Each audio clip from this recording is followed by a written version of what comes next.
Hello, gravitrons. I'm more gravity. Let's play chess.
Okay.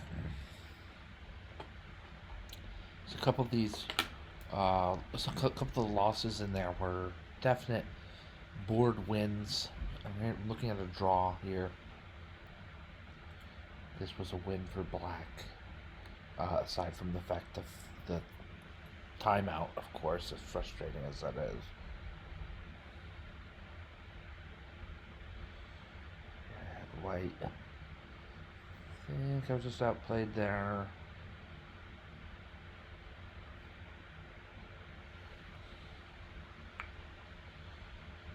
This one's complicated. I might have. We'll look at. We'll take a look at that. This is an early, just random weird pre-move piece drop, and here,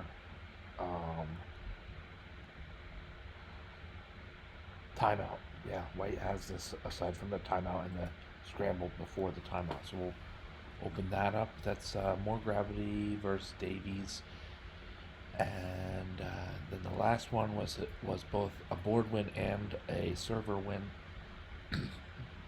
My opponent cannot defend the pawn rushes on both sides of the board. I will have at least one queen as a result.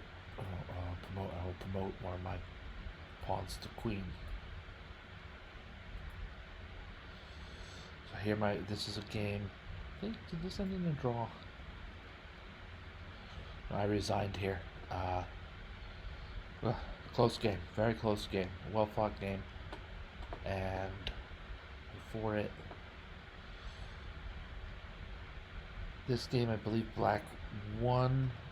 This is the draw. Such a frustrating draw to lose that on time. But black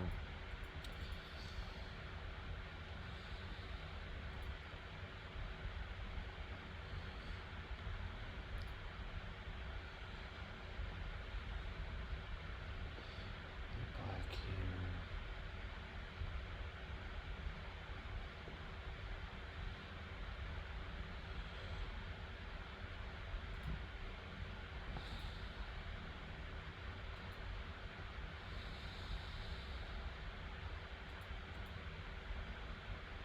Yeah, so this was claimed as a brilliancy. I had no follow-up to this is the problem. I think pawn takes e4 is actually better than what I played. Yeah, d takes e4 is a good move. I did not have that in mind. I was down to 26 seconds and was just scrambling here to try to make something out of this. This is not the game I thought it was. Aha, yes. So we see the promotion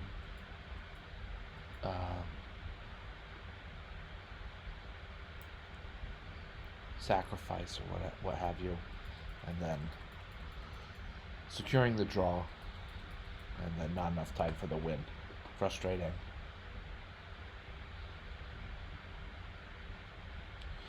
Black has the move, so it's just push the pawn all the way up. The king will be on the A file. You have to be a little bit careful. Is there anything? No, yeah, no. There's no. I don't see any good drawing traps for white.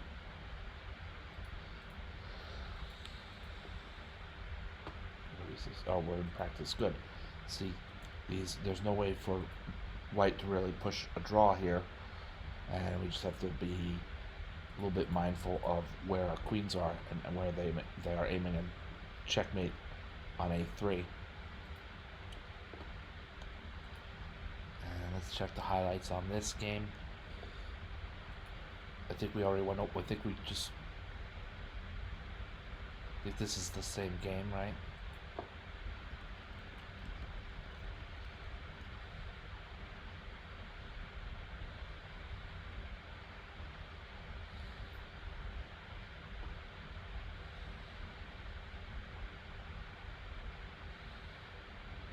Now this is a different game. My opponent's gonna win.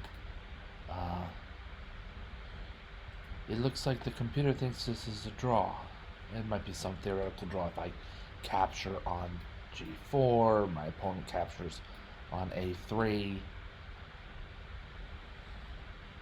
then yeah, I mean maybe just multiple checks or whatever. But my opponent deserves a win here. on the basis of maybe the board is a little bit easier for white to win, just straight up, but also the fact that my opponent uh, played about 2 minutes and 54 seconds more quickly than I did, or whatever it is. You I have 22 seconds on my clock, and my opponent's been playing more quickly, so he'll probably win if it were played out all the way to the last checkmate or anything. So I resigned. And this game.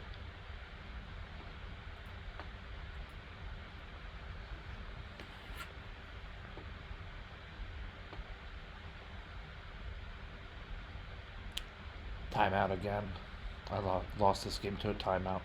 That white has this in terms of the board.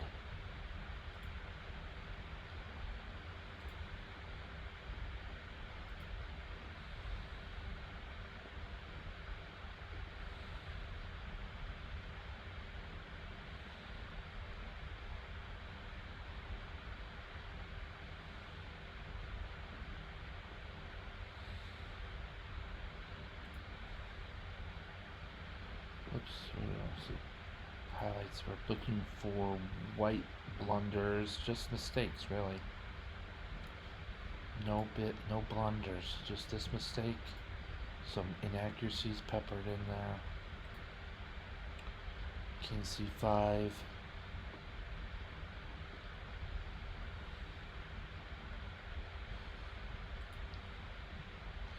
So I lost a theoretical win to a theoretical draw. That's a bummer. I don't know, maybe the better move would be king to c3. Let's try this on practice.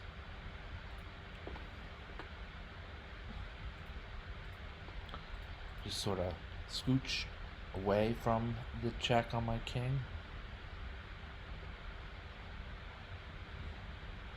And that seems to be the best move. Even with d5 coming to threaten the fork on the 7th rank. So my computer opponent with best move. Oh, d5's a blunder. Let's not play it then.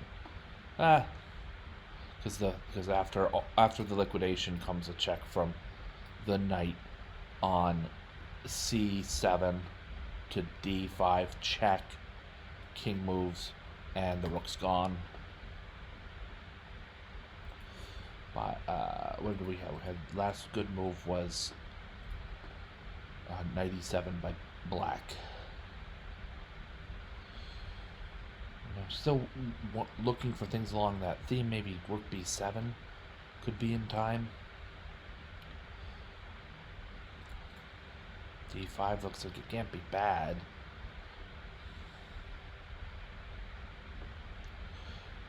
Get one more pawn going here. And then the storm itself, the pawn storm itself, might become unstoppable. I mean, with time, we'd look at rook takes c7 check, king takes c7, and perhaps these 4 pawns can storm the position. I mean, I'm almost sure they can. It's a question of exactly which one to go and which one goes where. Let's start by limiting the king's mobility with c5.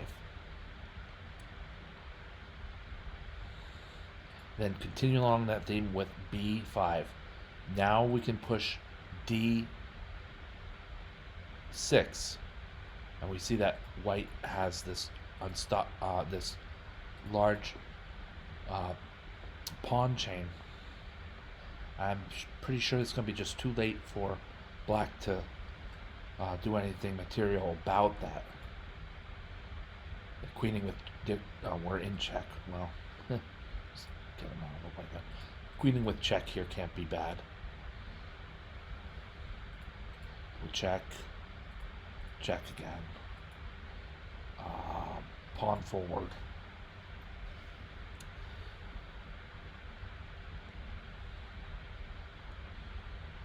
This is probably fine. Sacking the queen there is fine, but if you want to promote anyway, and most often a human player will capture on c8 and get rid of one of the queens.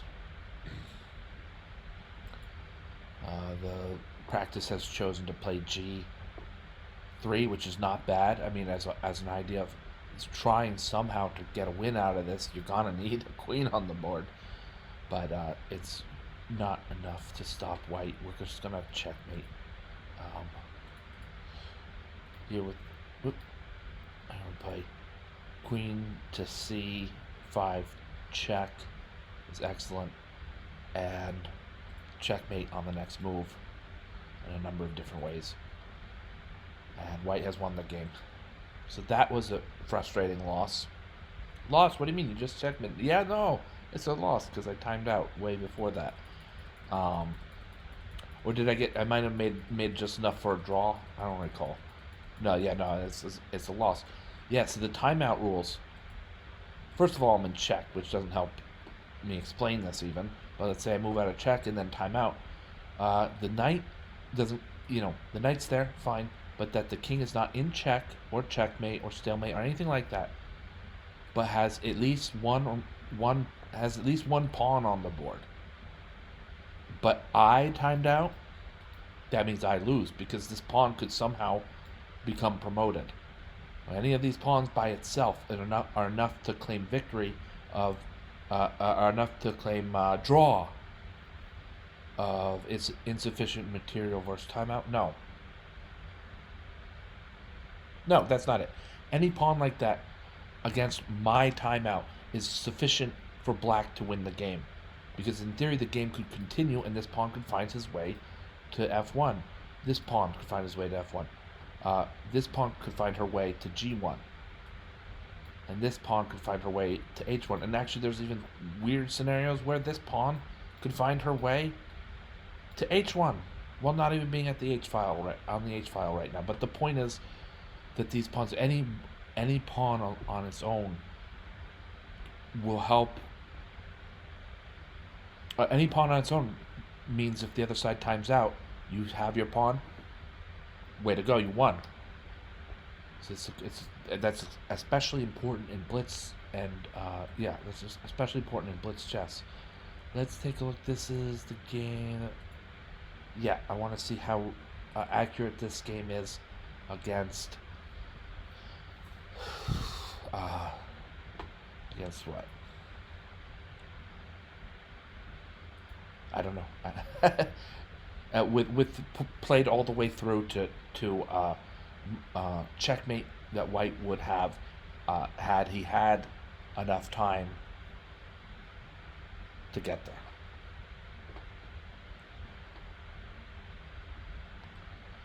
Okay, not all that accurate.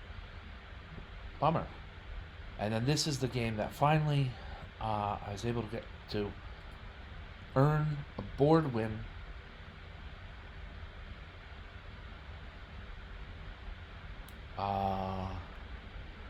and make it a server win as well. As both a board win and a server win, and a rules and sportsmanship win. That's the only kind of wins you'll see here. So yeah, this was a great game. I might go over this game in more detail. Have just enough time, I believe. But let's take a look at this overview. I'm going to break for a minute, 2 minutes, or 3 minutes. I'll come back to finish the broadcast. It looks like this game has a lot of good things that we can talk about. I'll be doing a breakdown in terms of the 6 fundamental forces of chess, as well as some more practical advice, move by move or close to it.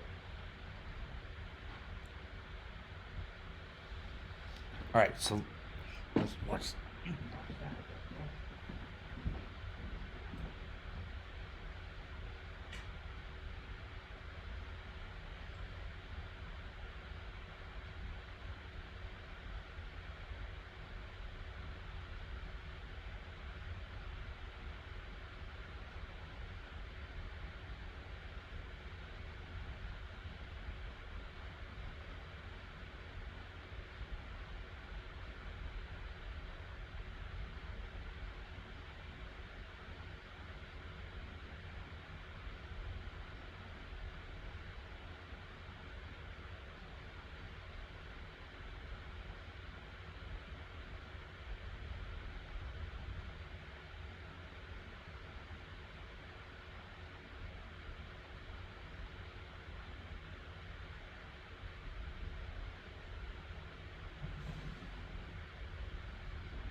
All right. So this win here, one side's gonna promote. Well, not one side.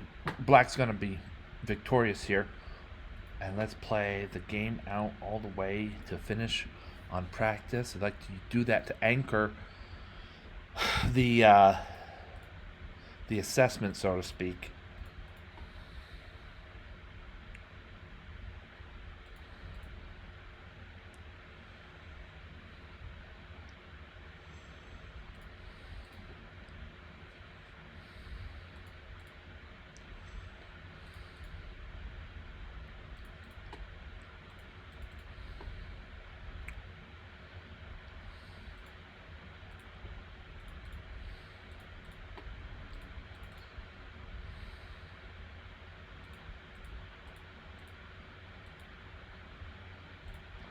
Okay, let's get a look at how accurate this game was with the game finished in practice.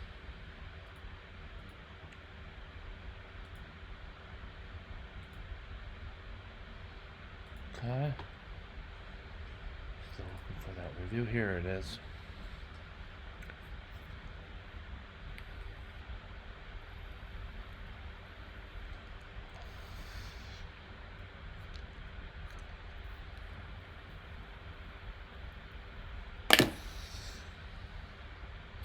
That stuff is garbage. Don't ever smoke a cigarette.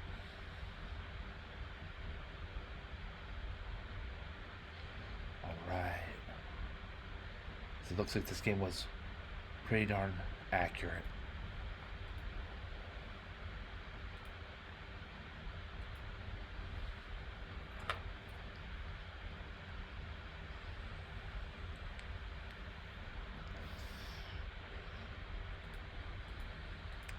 Queen f6. I've made this mistake. Queen f6 as a mistake here. Knight f6, we get to some real kind of Harry Carry or Harry Scarum mix up with queen takes g7, and then the rook could come to g8, and I guess that's good enough. Even upon queen takes h7, we have enough for the two pawns by way of having a lot of active pieces. Let's work that out against practice.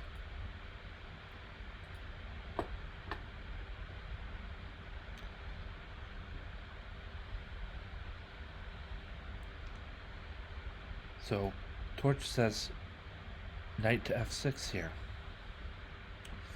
Okay, but why is that an inaccuracy? Okay, rook to g8. And it's just, yeah, even my opponent has one pawn, but I am way more well developed than white here. Black is so very far in front in terms of development that white's gonna lose white's gonna lose due to that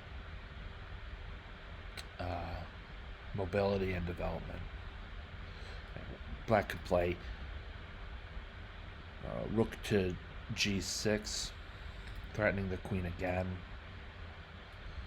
It's not clear where she goes. Maybe h4 or f4. Yeah, so white is in some serious trouble here.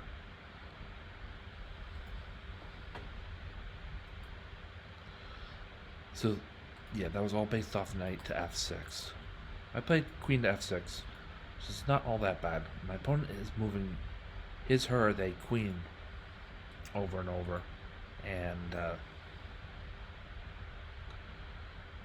with knight takes h, with the queen swap, black still has this advantage in development that I was talking about earlier.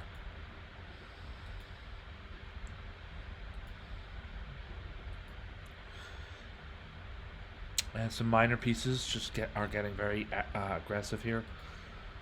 We'll look at. It's hard to analyze this position without talking about the dynamics on f2, just that the trades pretty much work out well here. And black finds himself up a full piece. So here with black to move, white's king is unsafe. Not extremely so, the queens are off the board. But not also the king is not comfortable either. He's blocking his own knight's movement. To make matters worse, that same knight has his movement blocked on c3, and moving to a3 to get into the game might double white's pawns on the a file. So there's some serious negativity associated with white's king position. I'm gonna just probably liquidate on c1 here as black.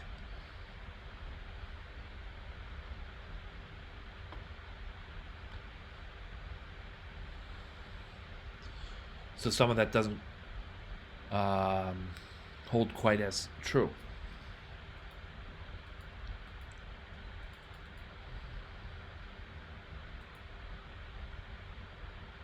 Yeah.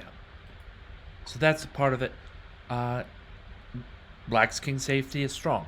A single move to a kingside castle, and that's it. In terms of material, black has 4 points of material more than white. On the clock at that point,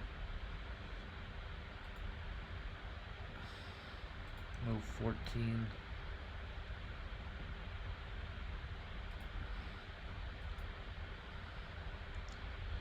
About even. My opponent is 23 seconds more, has 23 seconds more than I do on the clock because he's moved more quickly and he's earned those 23 seconds. He or they have moved more quickly, and he or they have earned those 23 seconds. Here. So mobility, or material mobility. Yeah, black has mobility all over the place here. This knight is extreme. The bishop on c5 is strong. All these pieces of whites on their starting squares and clump together like that, whereas black can introduce the light squared bishop by playing d6 and then a number of different strong moves for the light squared bishop. So mobility is for black, materials for black, time is a bit for white, king safety is for black, space, maybe we'll give white a slight edge in space. And initiative, as it's black's turn to move, black has the initiative and uses it here, taking out the long range piece before a mostly open endgame.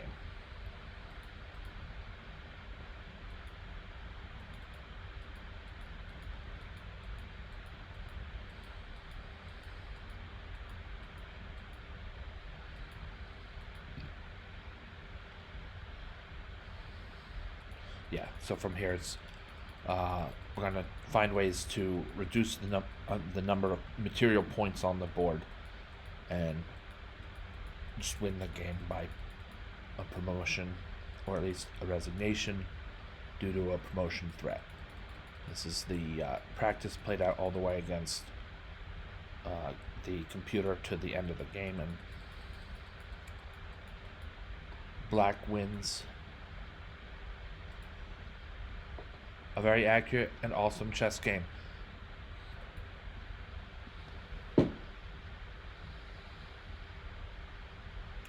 Thank you so much for watching. Thank you, Gravitrons. I'm more gravity. Have a great night.